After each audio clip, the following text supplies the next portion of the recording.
Presidente Mesa, gracias por esta conversación.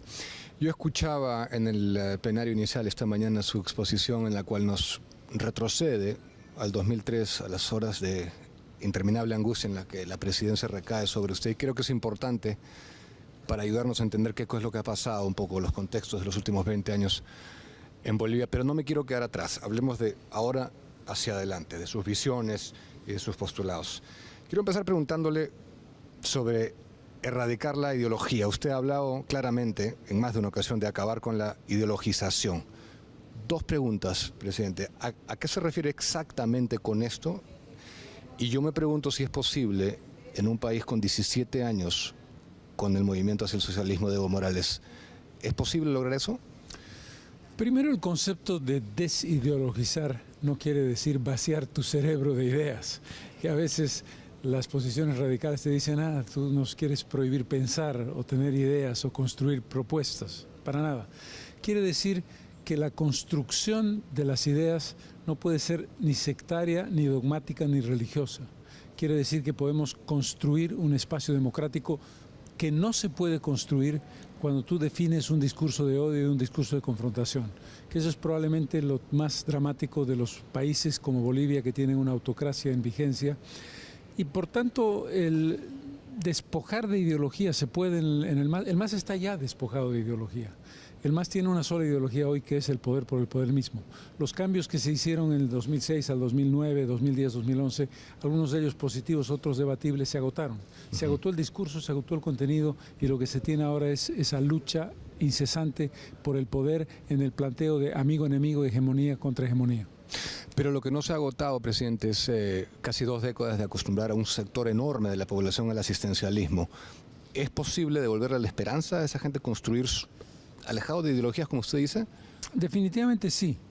Yo creo que el gran problema es que el MAS ha envilecido a la sociedad.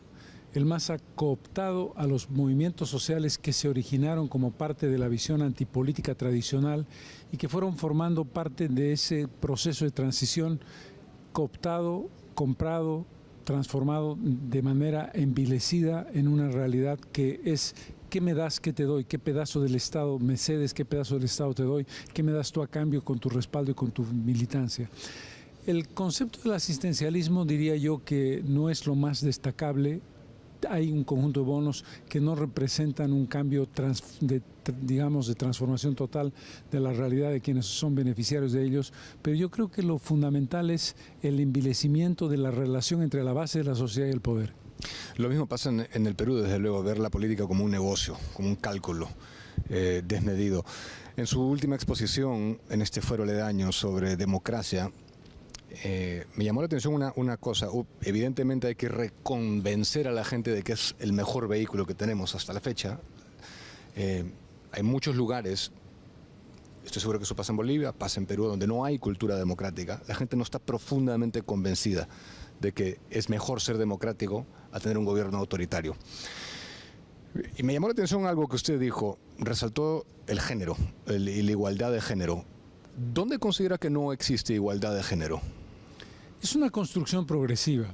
El criterio básico es que venimos de una sociedad patriarcal, lo cual es evidente, y una sociedad que ha estado dominada y manejada por hombres históricamente, y eso ha generado la necesidad de construir lo que se llamaban la acción positiva, la discriminación positiva, que por ejemplo en el caso de Bolivia ha establecido la existencia de una igualdad absoluta del 50-50 en la representación política, pero no necesariamente ha construido un elemento de igualdad. Es un proceso de construcción, de participación. En la medida en que tú eres elegida como representante siendo mujer, empiezas a tener la posibilidad de ejercer en política que antes no tenías, pero eso no es automático ni es una cosa mecánica. Es una cuestión que tiene que ver con la convicción de la sociedad de establecer una relación de igualdad en lo político, en los otros elementos. En lo político. Lo decía en el contexto de mayor oportunidad para las mujeres en el ámbito político. En el ámbito político. No en temas de enfoques de género. También, es decir, el criterio de que el enfoque de géneros es una ideología de género puede ser debatible y equívoco. En mi opinión, la construcción, por ejemplo, de un castigo específico para el feminicidio tiene sentido porque hay crimen de odio por el hecho de que tú eres mujer. Hay un crimen de machismo cuando tú cometes un crimen. Hay la otra posición extrema que te dice no, la violencia y el asesinato es igual en un hombre para un hombre que para una mujer. No es igual si tú estableces las razones por las que se producen determinado tipo de crímenes vinculados con mujeres. ¿Y en dónde se encuentra usted en el sentido del enfoque de género? Por ejemplo, en esta época de casi dictadura de la autopercepción, en donde yo si quiero, mañana soy mujer y puedo demandar que el Estado coercitivamente castigue a otros si no es partícipe del delirio. ¿Dónde se encuentra usted en eso? Enemigo del delirio, es decir, el concepto que afirma que la masculinidad o la feminidad son construcciones culturales prescinde de una obviedad evidente. La diferencia genética es una diferencia incuestionable. Okay. Ahora, en ese punto hay que establecer un concepto de camino hacia la igualdad. Ahora, la percepción de yo me considero jirafa y me tienes que respetar como jirafa podría llegar en el absurdo a ese tipo de afirmaciones, yo creo que ya estamos. Que es absolutamente inaceptable. Así es. Ahora, ¿cuál debería ser la mejor manera, usted conoce el Perú muy bien y el caso peruano, de generar una relación próspera entre Bolivia y Perú de aquí a futuro? ¿Cuál es su visión?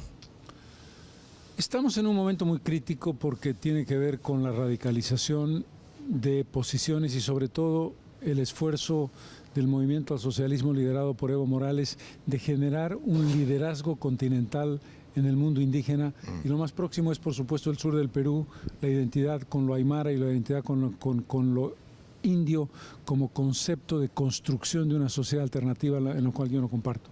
Yo comparto la idea del respeto profundo a la independencia y a las definiciones que cada país toma por sí mismos sin injerencia de ninguna naturaleza. Otra cosa es que tú puedas compartir experiencias vinculadas a qué logros se han conseguido en el mundo indígena boliviano como referentes interesantes para ser tomados en consideración en el Perú o en México o en Guatemala o en Ecuador, pero de ninguna manera una intervención que trate de construir una transnacionalización de lo indígena desde el punto de vista de la, digamos, gestión político-partidaria.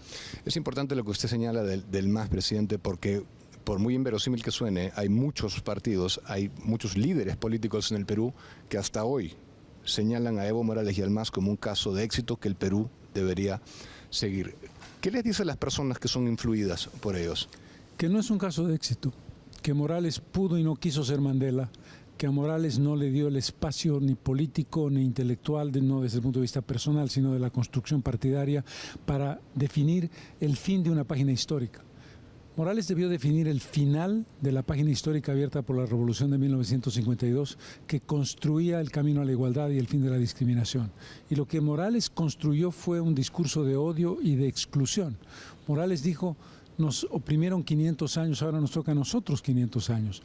No la igualdad de decir yo te miro a ti que eres el otro o yo puedo ser el otro horizontalmente y con los ojos de la manera directa que yo te miro a los ojos para establecer una relación de respeto mutuo. Eso no ha ocurrido.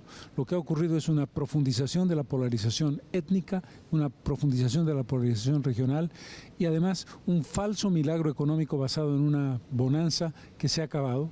La famosa falsa nacionalización de Morales es un fracaso estrepitoso. El gas se nos está terminando. Argentina ha inaugurado el gasoducto Vaca Muerta y ha dicho que ya no le va a comprar más gas a Bolivia, y Bolivia no tiene mucho más gas para vender. Es decir, aquel supuesto éxito hoy día se convierte en un corralito para el dólar boliviano, para el dólar en Bolivia, y un fracaso de un país que vive del extractivismo y el rentismo. Y eso es lo que yo quería hacer acotación ahí, de que si hablamos de prosperidad, evidentemente la prosperidad viene de una economía que genere crecimiento, reduzca pobreza, genere fuentes de empleo. Y le quería preguntar, se me adelanta a usted, sobre el supuesto milagro económico que es la narrativa de la izquierda en Perú para alabar a Evo Morales. ¿Usted lo desmiente? Lo desmiento porque Bolivia está pagando las consecuencias de pan para hoy, hambre para mañana. Bolivia ha recibido en los 10 años de bonanza del 2006 al 2014, 2015, mayor cantidad de dinero por exportaciones en esos 10 años que durante todo el periodo de 1950 al año 2006. ¿Por qué? Porque, para poner un ejemplo, cuando yo estaba en la presidencia, el gas boliviano se vendía a $1.20 por millar de pies cúbicos al Brasil. Evo Morales ha llegado a tener un promedio de $8.50 por el mismo millar de pies cúbicos al Brasil, para poner un ejemplo. Es decir, no es que se produjera más o mejor, o que se explorara más o que se conservara más, es que se vendía más caro. Y eso no generó la posibilidad de construir una inversión en el ámbito de la infraestructura, en el ámbito de la alternativa y la diversificación económica. Sí. Ahora, ayúdeme a entender algo, presidente. Usted es un opositor al MAS y a Evo Morales, a toda esa ideología. ¿Cuán opositor es? ¿Cuánta intervención estatal avala usted? ¿Cuánto debería poder intervenir en la vida y en la economía un Estado? El Estado tiene una responsabilidad fundamental en lo social, la salud, la educación, la seguridad, pero no tiene una intervención ni protagónica ni definitiva en el ámbito económico ni empresarial. No es un debate entre Estado y mercado que es absurdo, es simplemente la realidad objetiva. Tú no puedes limitar la inversión tanto privada interna como privada externa, no puedes limitar la iniciativa y el emprendedurismo individual y colectivo de los ciudadanos, y el Estado debería ser un facilitador y un regulador.